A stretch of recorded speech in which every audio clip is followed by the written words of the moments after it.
Hi everyone, welcome to today class. I hope ये session live हो चुका है।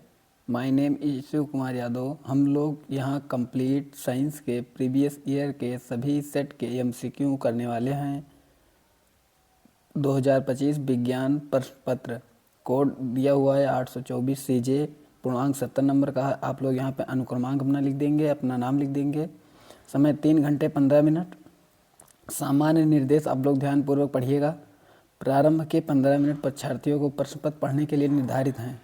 प्रश्न पत्र के 2 खंड आ और खंड बा में विभाजित किया गया है। खंड आ तथा खंड बा के 3 उपभाग दिए गए, 1, 2 और थर्ड में विभाजित हैं। इसको आप ध्यानपूर्वक पढ़िएगा। इसको ओमार बेस्ड क्वेश्चन होते हैं जो नीले या काले बाल पॉइंट पेन से भरने होते हैं। पूर्ण गोले ओमार में उत्तर के पश्चात उसे काटे नहीं जाते हैं। इरेज अथवा व्हाइटनाइटर का प्रयोग न करना। खंड आ में बहुविकल्पीय प्रश्न हेतु प्रश्न के 1 अंक निर्धारित है। खंड बा में वर्णनात्मक प्रश्न, इसका बहुत ध्यानपूर्वक पढ़िएगा। आप लोग सभी प्रश्न करने अनिवार्य हैं। जनरल इंट्रोडक्शन दिया गया है। खंड आ आप लोग यहाँ से देखिएगा, बहुवैकल्पिक प्रश्न उपभाग 1, किसी बिंब का उपभाग नंबर 1 यहाँ से आप लोग का स्टार्ट होगा। क्वेश्चन नंबर 1, किसी बिंब का अवतल दर्पण द्वारा बना प्रतिबिंब आभासी, सीधा तथा बिंब से बड़ा पाया गया। बिंब की स्थिति कहाँ होनी चाहिए? ये क्वेश्चन वेरी मोस्ट इम्पॉर्टेंट है। जब आप इसको अवतल दर्पण के 6 नियम पढ़ेंगे तो ये 6वां नियम दिया गया है, ये इसका आंसर नंबर हो जाएगा। ये जब वस्तु मुख, फोकस और वक्रता के बीच रखी जाएगी तो प्रतिबिंब आभासी, सीधा तथा बिंब से बड़ा बनेगा। इसका आंसर नंबर ये हो जाएगा। अगला क्वेश्चन नंबर देखिए, अगर वस्तु वक्रता केंद्र पर रखी जाती है तो वस्तु का प्रतिबिंब भी वक्रता केंद्र पर बनेगा, उतनी दूरी पर ही बनेगा। क्वेश्चन नंबर 2, किसी गोलीय दर्पण तथा किसी पतले गोलीय लेंस की दोनों फोकस दूरियां -15 सेंटीमीटर हैं।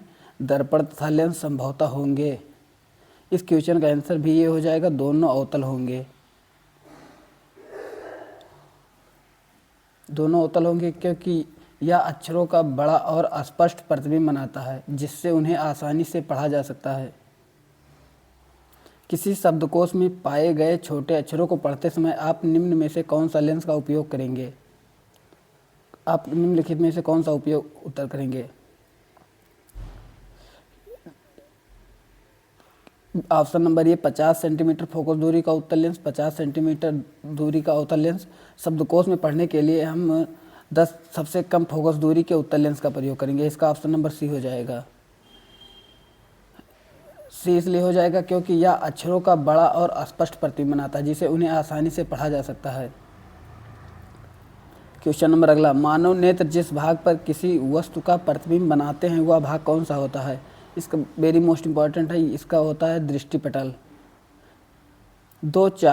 क्वेश्चन नंबर 5, 2 चालक तार जिनके पदार्थ, लंबाई तथा व्यास समान हैं किसी विद्युत परिपथ में पहले श्रेणी क्रम में जोड़े गए हैं, फिर पार्श्व क्रम में संयोजित किए जाते हैं। श्रेणी तथा पार्श्व संयोजन में उत्पन्न ऊष्माओं का अनुपात ज्ञात कीजिए। इसको आप ऐसे करिएगा। फार्मूला होता है ऊष्मा का, यहाँ ऊष्मा H बराबर I²R और एक फार्मूला होता है B²/R। इसको आप मान लीजिएगा, दोनों का अनुपात काट दीजिएगा। इसका आंसर आ जाएगा सी नंबर 1:4। क्वेश्चन नंबर 6वां, क्वेश्चन नंबर 6, वैद्युत धारा उत्पन्न करने की युक्ति क्या कहते हैं? इसको कहते हैं जनित्र। ऑप्शन नंबर ये उमार में आप लोग ऐसे भर दीजिएगा। क्वेश्चन नंबर 7, किसी निम्नलिखित में से कौन सी सबसे लंबी धारावाही तार के निकट चुंबकीय क्षेत्र का सही वर्णन करता है? सही वर्णन ये करता है क्योंकि चुंबकीय क्षेत्र की रेखाएं तार के लंबवत होती हैं। तार के लंबवत होती हैं। चुंबकीय क्षेत्र की रेखाएं तार के समांतर होती हैं। गलत हो जाएगा। ऑप्शन नंबर इसका ये सही हो जाएगा, एक भी नहीं सही नीचेगा। उपभाग आप देखिए, उपभाग सेकंड 8वां प्रश्न, एक विलेन लाल लिटमस को नीला करता है तो इसका पीएच मान कितना हो जाएगा? इसका पीएच मान हो जाएगा 8। एक विलेन लाल लिटमस को नीला कर देता है। कोई विलेन लाल लिटमस को नीला करता है तो वह क्षारीय कहलाता है। यह विलेन क्षारीय हो जाएगा। क्वेश्चन नंबर 6, क्वेश्चन नंबर 9 है, जिंक चूर्ण पर तनु सल्फ्यूरिक अम्ल की क्रिया कराने पर कौन सी गैस निकलती है? आप लोग इसका देखिएगा, Zn हो जाएगा प्लस H2SO4 से आप क्रिया कराएंगे, H2SO4 से आप जब क्रिया कराएंगे तो बन जाएगा ZnSO4 प्लस H2 गैस निकलेगी। इसका ऑप्शन नंबर डी सही हो जाएगा। क्वेश्चन नंबर 10, एल्काइन का सामान्य सूत्र क्या होता है? एल्काइन का सामान्य सूत्र होता है, क्योंकि इसमें ट्रिपल बॉन्ड होते हैं, इसका ऑप्शन नंबर सी सही हो जाएगा। एल्कीन का इसी प्रकार देख लीजिए आप, एल्केन का होता है, एल्केन का होता है सामान्य सूत्र CnH2n+2, क्योंकि इसमें सिंगल बॉन्ड होते हैं और एल्कीन में डबल बॉन्ड होते हैं। 2 घट जाएगा, CnH2n हो जाएगा और एल्कीन में हो जाएगा CnH2n-2 हो जाएगा। क्वेश्चन नंबर अगला, एल्डिहाइड का पर्यायकात्मक समूह कौन सा है? एल्डिहाइड होता है बॉन्ड CHO, जो कि यहाँ पे ऑप्शन नंबर बी दिया गया है। ये OH हो जाएगा, ये एल्कोहलिक समूह, और ये हो जाएगा कीटो समूह, ये हो जाएगा कार्बोक्सिलिक समूह। निम्न में कौन सी धातु अम्लों से हाइड्रोजन को विस्थापित करती है? इसका ऑप्शन नंबर ये हो जाएगा, ये Zn। जो धातुएं क्रियाशीलता श्रेणी में हाइड्रोजन से ऊपर हैं वह अम्लों में H2 को विस्थापित कर देती हैं। क्वेश्चन नंबर 13, निम्नलिखित में से कौन से कीटो समूह है?